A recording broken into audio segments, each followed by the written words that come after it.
In the first 3 parts of our adventure, Mike and I explored the Kenai Peninsula and the areas near Sutton Alpine during our spare time while volunteering for EmileKerss Alaska missions. Now, 1 week into our trip, we headed east on Highway 1 toward Glen, and then north on Highway 4, exploring the east end of the Denali Highway before eventually taking Highway 4 north to Fairbanks. Traveling the same stretch of highway as before, we continued to look for northern hawk owl, but to no avail. We decided to stop in Glen to resupply at the grocery store. It was shocking to see the sky-high prices of typical foods, but we were very far into the boonies of Alaska, so it should have been expected. Next door at the bank, we cashed in on some bird life. A colony of cliff swallows were attempting to build mud nests under the eaves of the building. I'm sure this was to the chagrin of the bank.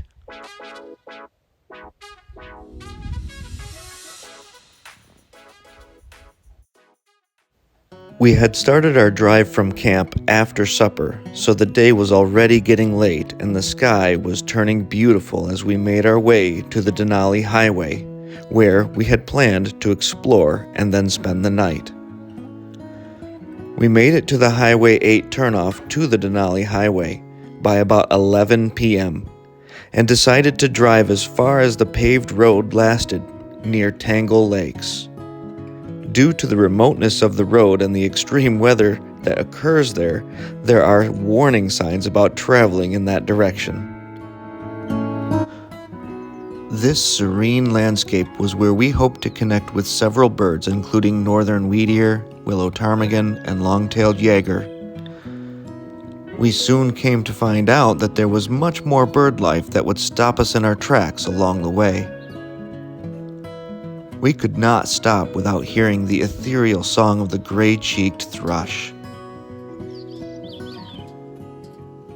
The only interference was the popping of the car engine and Mike with his camera shutter. Every time I wanted to take video, I'd have to shush him, and that would mean he couldn't take photos, which was an obvious annoyance to him. We managed, but let's just say that the sounds in these videos may have had some editing done to them. In Michigan, I was used to finding gray-cheeked thrushes quietly skulking in dense vegetation, and only in migration. Here, it was amazing to watch them sitting in the treetops, singing away.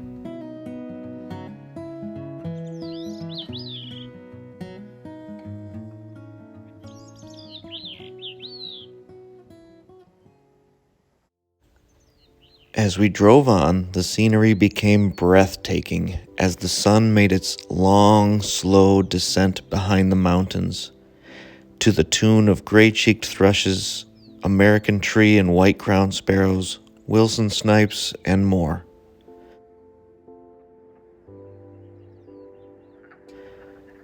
Red-necked phalaropes swam in the ponds full of singing wood frogs, and a long-tailed duck rested on the ice as the light faded, and we eventually found a pull-off for a campsite. Finally, at 1 a.m., I forced myself into the tent where Mike was already asleep. I covered my eyes to block out the light, but before I could put in my earplugs to block out the bird songs, I heard something that caught my ear. Then I heard it again, this time louder. Now my eyes were wide open and my brain was going bonkers. It was the call of a willow ptarmigan, a species we had spent hours looking for on this trip already, and that Mike in 3 previous trips had not yet connected with. I nudged Mike and he was unresponsive. I made my way out of the tent to see if the bird was visible and worthwhile to wake Mike. It was. In fact, it was right in the road, strutting about and calling. I watched it for a few minutes and then ran to get Mike up. He did rouse, but admittedly with a mixture of excitement and annoyance at the timing, and then proceeded to fumble his way out of the zipper-sticking claustrophobic sleeping bag and tent. But like a dream, he watched the ptarmigan run through our camp. We had done it. We had broken Mike's ptarmigan curse. Then a great horned owl swooped in and perched nearby, eyeing the ptarmigan. The ptarmigan caught wind and took off before the owl could snag it. That was our signal that it was time to hit the sack once and for all. Maybe the ptarmigan would be still around in the morning. When morning came, we were woken again by the sound of the ptarmigan singing in our camp. This time in the daylight. It sat for long periods at the side of the road, allowing close approach and great photos and video. And the lighting was perfect versus at 1:30 in the morning.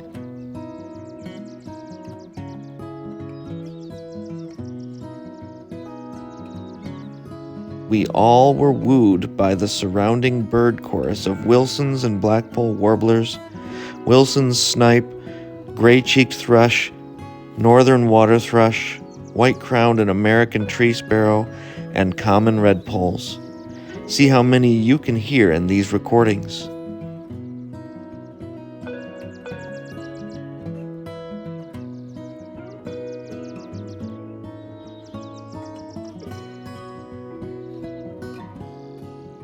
It seemed relaxed, fluffing itself and pecking for food in the gravel.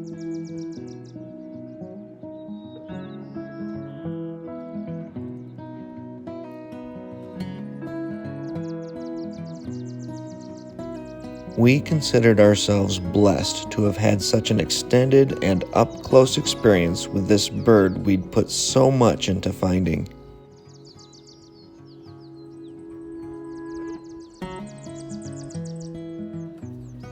After it finally ran off into the brush, having been more than satisfied, we decided to move on. While retracing our steps back out to Highway 4, we caught sight of a large bird high up in the sky. Thinking it may be a long-tailed Jaeger, we quickly pulled over and took a closer look.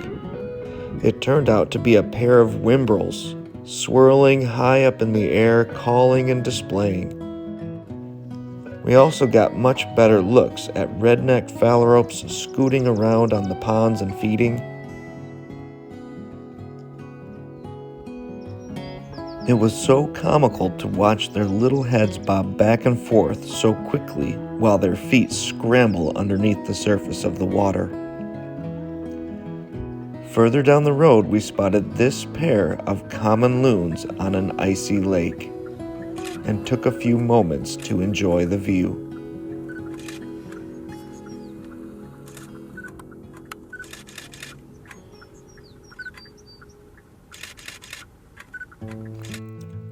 We were now headed north on Highway 4 toward Fairbanks. Along the way, the Alaska pipeline paralleled the highway for long stretches, over mountains and even under rivers. The drive to Fairbanks was about 3 hours, and we did little stopping as we had somewhere to be and a prized bird to see. We had the lead on a Boreal owl. Mike had made a connection with Jeff, a homeowner in Fairbanks who had reported Boreal owls nesting in his yard for the past few years.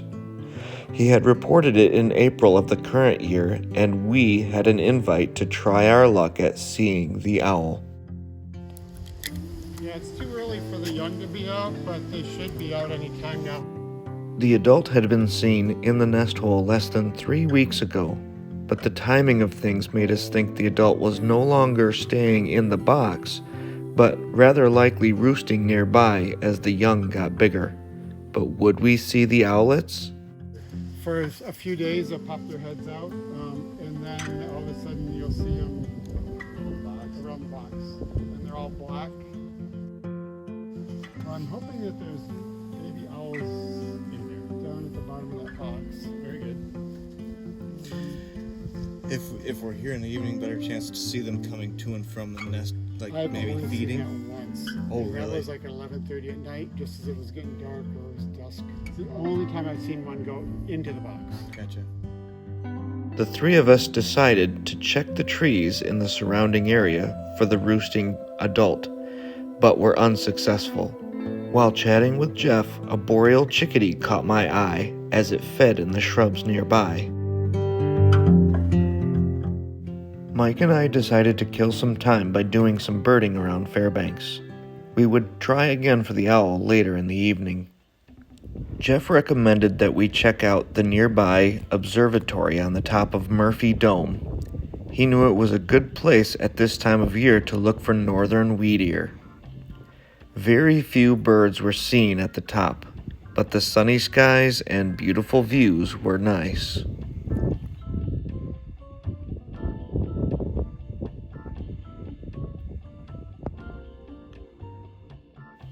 Our next stop was a large natural area called Creamer's Field. There were extensive trails through several boreal habitats, including a birch forest that was reminiscent of fairy tales.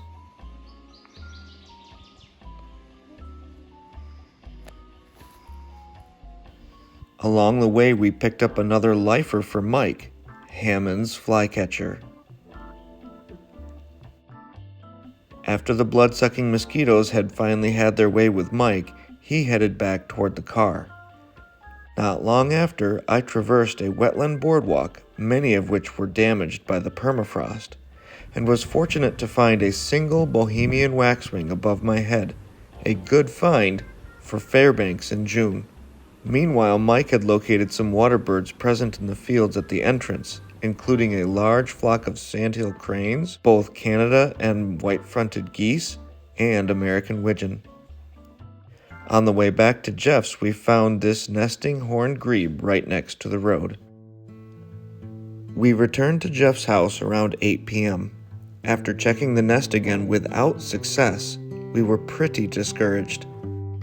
Either the nest failed while I was gone, or she's watching us somewhere and the owlets are in there and they're big enough that she's not staying in there with them. The only evidence that there may have been young in the nest were the abundant flies buzzing around the entrance hole, possibly attracted by fresh mouse meat.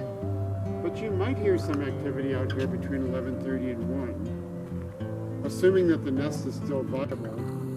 Staying late would have complicated our overnight accommodations until Jeff offered us a place to stay on his property.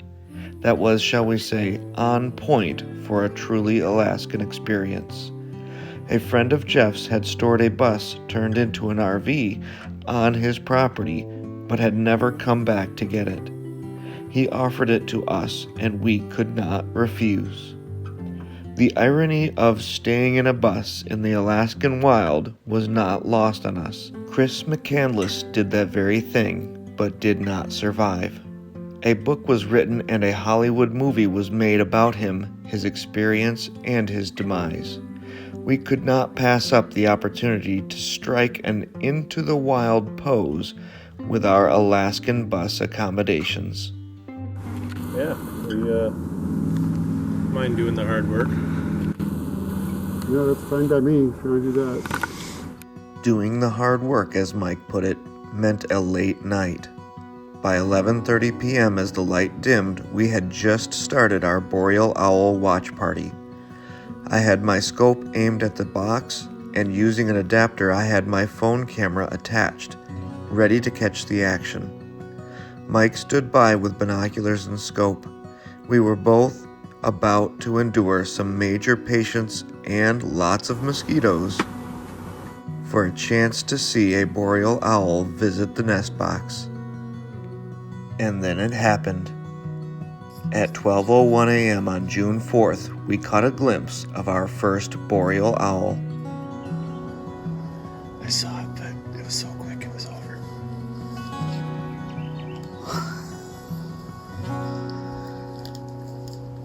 It was over in a flash, but checking the video, we could see the true identity of the bird, a boreal owl.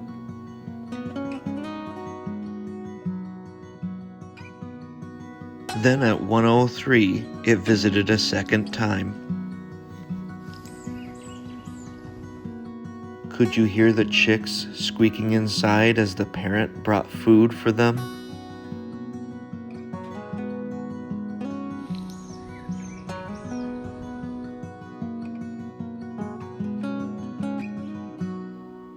It made a third visit to the box just a few minutes later. Right here. There it is.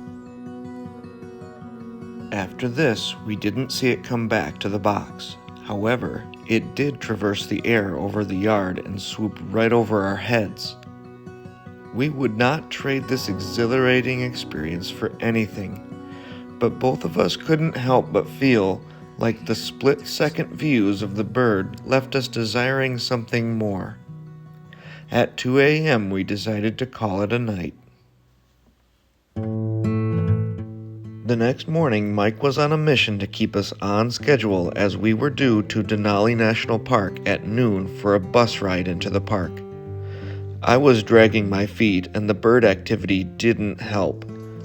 While Mike was taking advantage of Jeff's hospitality by using the bathroom in the house, I was following the sounds of Canada jays and chickadees causing a big fuss. And where there's birds making a fuss, there's likely to be an owl. My heart skipped a beat as I could not believe my eyes, but it was a boreal owl. A boreal for real. I ran to find Mike, who was still preoccupied on the john. He was eventually able to finish up and come see the owl in broad daylight with me. We watched as the other birds mobbed it relentlessly.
Eventually, when my head was turned away, it disappeared into the forest like a ghost. These 30 minutes with the boreal owl more than made up for any deficiency we felt from the looks we got during our late-night owl watch party. With the owl gone and a bus to catch in Denali, we hit the road. Thanks, Mike, for your patience with me as I dragged my feet and you needed to kick me in the pants to get us going. Our experiences with both the boreal owl and the willow ptarmigan are truly two of my biggest birding highlights, both of which I will carry with me for the rest of my life. Stay tuned for episode 5, the finale of this Alaska series, when we visit Denali National Park. What birds to see and stories to be told will Denali provide for this, the final leg of this Alaskan birding adventure? Tune in to find out.